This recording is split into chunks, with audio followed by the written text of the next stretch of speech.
Republic Kannada ಡಿಜಿಟಲ್ಗೆ ಸ್ವಾಗತ. ನಾನು ವಿನೋದ್ ಪಡವಾರಳ್ಳಿ.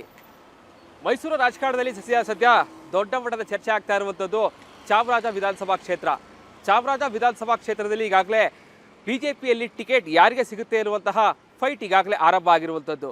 ಈಗಾಗಲೇ ಏನು ಮೊದಲಿಗೆ ಚಾಮರಾಜ ಕ್ಷೇತ್ರದ ಬಗ್ಗೆ ಹೇಳೋದಾದರೆ 4 ಬಾರಿ ಗೆದ್ದು ಈಗಾಗಲೇ ಶಾಸಕರಾಗಿ ಉತ್ತಮವಾದಂಥ ಕೆಲಸ ಮಾಡಿದಂತಹ ದಿವಂಗತ ಶಂಕರಲಿಂಗೇಗೌಡರು ಸಾಕಷ್ಟು ಬಿಜೆಪಿಯನ್ನು ಕಟ್ಟಿ ಈ ಒಂದು ಕ್ಷೇತ್ರದಲ್ಲಿ ಬಿಜೆಪಿಯ ಒಂದು ಕ್ಷೇತ್ರವಾಗಿ ಪರಿಣಮಿಸಿದರು. ಅದಾದ ಬಳಿಕ ಒಂದಷ್ಟು ರಾಜಕಾರಣದಲ್ಲಿ ಬದಲಾವಣೆಗಳಾಯಿತು. ಅವರಿಗೆ ಬಿಜೆಪಿಯಲ್ಲಿ ಮಂತ್ರಿ ಸ್ಥಾನ ಕೊಡಲಿಲ್ಲ ಅಂತೇಳಿ 2009 ಅವರು ಪಾರ್ಟಿಯನ್ನು ಬಿಟ್ಟು ಅವರು ಬೇರೆ ಪಕ್ಷಕ್ಕೆ ಹೋಗ್ತಾರೆ.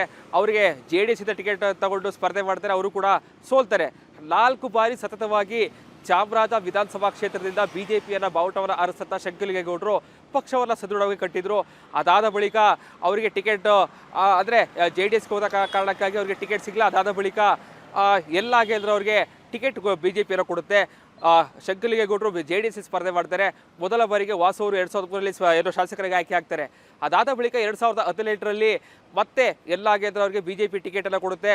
ಮೊದಲ ಬಾರಿಗೆ ಎಲ್ಲಾಗೇಂದ್ರ ಅವರು ಕೂಡ ಚಾಮರಾಜ ವಿಧಾನಸಭಾ ಕ್ಷೇತ್ರದಿಂದ ಬಿಜೆಪಿಯ ಶಾಸಕರಾಗಿ ಆಯ್ಕೆ ಆಗ್ತಾರೆ. ಅವರು ಕೂಡ ಉತ್ತಮವಾದಂಥ ಕೆಲಸವನ್ನು ಮಾಡಿದರು.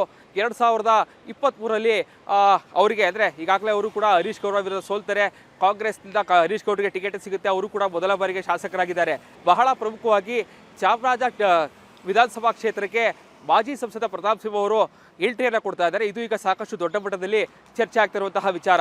ಅದು ಕೂಡ ಬೇರೆ ಪಾರ್ಟಿಯಲ್ಲಿ ಚರ್ಚೆ ಆಗ್ತಾ ಇರೋ ಒಂಥರ, ಬಿಜೆಪಿಯಲ್ಲೇ ಅವರಿಗೆ ಈಗ ಸಾಕಷ್ಟು ವಿರೋಧಗಳು ವ್ಯಕ್ತ ಆಗ್ತಾ ಇರುವಂಥದ್ದು. ಅದು ಕೂಡ ಬಿಜೆಪಿಯ ನಗರಾಧ್ಯಕ್ಷ, ಹಾಲಿ ನಗರಾಧ್ಯಕ್ಷ ಜೊತೆಗೆ ಮಾಜಿ ಶಾಸಕರಾಗಿರುವಂತಹ ಎಲ್ಲಾಗೇಂದ್ರ ಅವರು ದೊಡ್ಡ ಮಟ್ಟದ ವಿರೋಧವನ್ನು ವ್ಯಕ್ತಪಡಿಸ್ತಾ ಇದ್ದಾರೆ.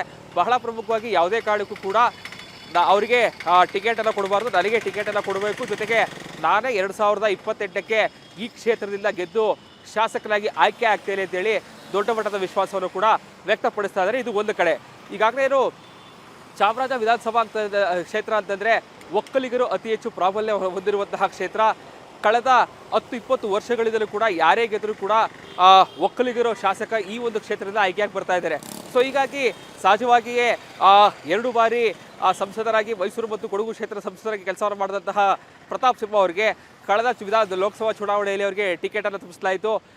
ಯದುವೀರವರು ಈಗಾಗಲೇ ಸಂಸದರಾಗಿ ಆಯ್ಕೆಯಾಗಿದ್ದಾರೆ. ಸೊ ಹೀಗಾಗಿ ಕೇಂದ್ರ ರಾಜಕಾರಣ ಈಗಾಗಲೇ ಪ್ರತಾಪ್ ಸಿಂಹ ಅವರಿಗೆ ಬಂದಾಗಿದೆ.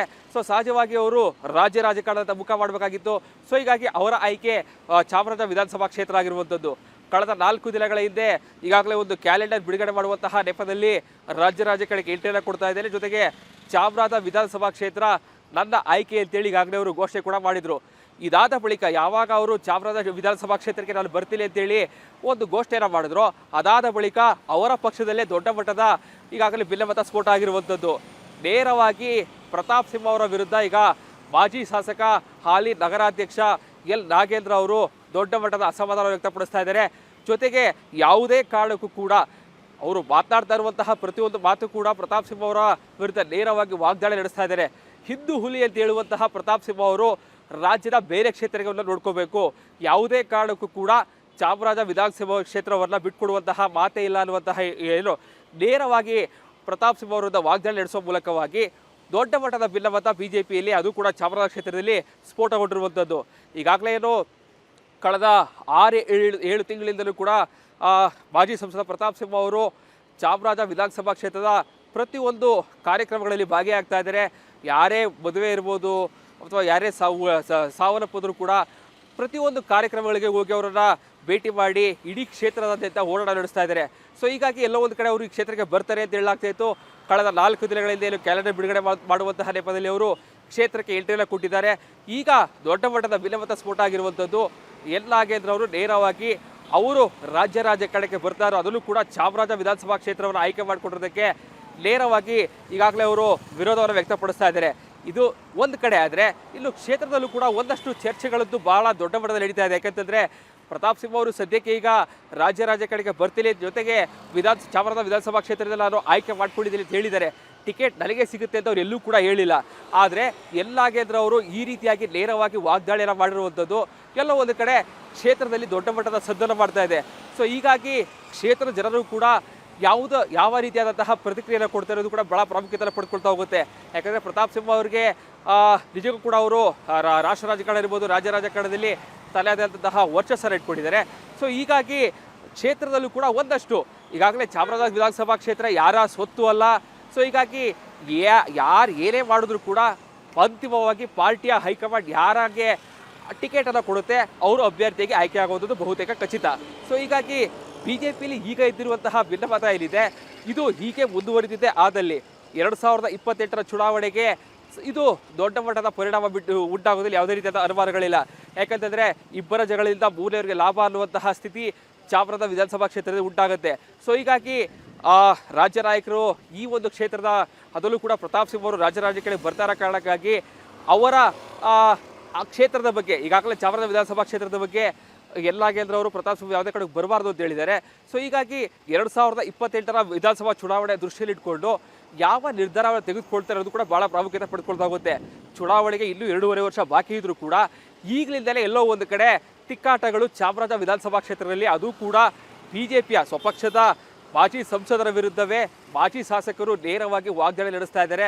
ಜೊತೆಗೆ ಒಂದಷ್ಟು ಪರ್ಸ್ನಲ್ ಆಗಿ ಅವರು ಕೂಡ ಅಟ್ಯಾಕ್ ಮಾಡುವಂಥ ಕೆಲಸವನ್ನು ಮಾಡ್ತಾ ಇದ್ದಾರೆ. ಯಾಕಂತಂದರೆ ಪ್ರತಿ ಬಾರಿಯೂ ಕೂಡ ಪ್ರತಾಪ್ ಸಿಂಹ ಅವರೆಲ್ಲ ಹಿಂದೂ ಹುಲಿ ಅಂತ ಕರೀತಾ ಇದ್ರು. ಜೊತೆಗೆ ನಾನು ಯಾವುದೇ ರೀತಿಯಾದಂತಹ ಕೋರ್ಟ್ನಿಂದ ಸ್ಟೇನ ತಂದಿಲ್ಲ ಮಾತನಾಡೋದಕ್ಕೆ, ಈ ರೀತಿಯಾದಂತಹ ಹೇಳಿಕೆಯನ್ನು ಕೊಡೋ ಮೂಲಕವಾಗಿ ಪ್ರತಾಪ್ ಸಿಂಹ ಅವರನ್ನು ಕೆರಳಿಸುವಂಥ ಕೆಲಸವನ್ನು ಮಾಡಿದ್ದಾರೆ. ಆದರೆ ಪ್ರತಾಪ್ ಸಿಂಹ ಅವರು ಇವತ್ತಿನವರೆಗೂ ಈ ಕ್ಷಣದವರೆಗೂ ನಾಗೇಂದ್ರ ಅವರ ವಿರುದ್ಧ ಯಾವುದೇ ರೀತಿಯಾದಂತಹ ಪ್ರತಿಕ್ರಿಯೆಯನ್ನು ಕೊಟ್ಟಿಲ್ಲ.